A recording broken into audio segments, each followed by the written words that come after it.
কোনো কোনো জায়গায় কিন্তু এখন শুধু কাউন্টার আছে, হ্যাঁ, কিন্তু কাউন্টারে কোনো লোক নেই, আছে কিন্তু এই রোবট।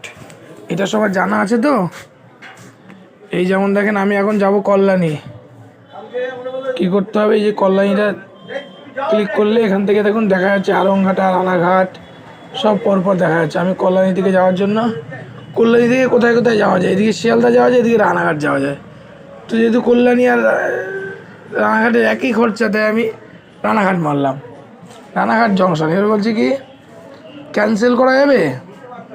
আচ্ছা, চেঞ্জ জার্নিতে কী করা যায় দেখেন, এখন পে করব না, এই চেঞ্জ জার্নিতে গিয়ে এখানে দুইজন রিটার্ন সিঙ্গেল করা যায়, রিটার্ন করা যায়। আমি সিঙ্গেল নেব, একজন দুজন তিনজন চারজন পাঁচজন যা ইচ্ছা আপনি করতে পারবেন।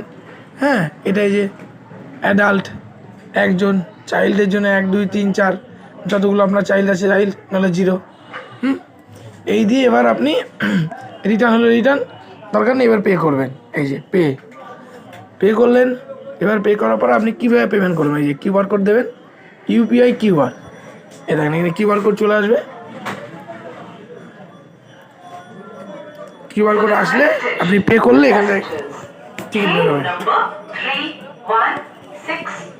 এখানে টিকিট চলে আসবে। এটা কিন্তু জানতে হবে, অবশ্যই জানতে হবে। এমন এমন জায়গা আছে যেখানে কাউন্টার আছে কিন্তু কাউন্টারের লোক থাকবে না, তো আপনাকে এখান থেকে পে করতে হবে।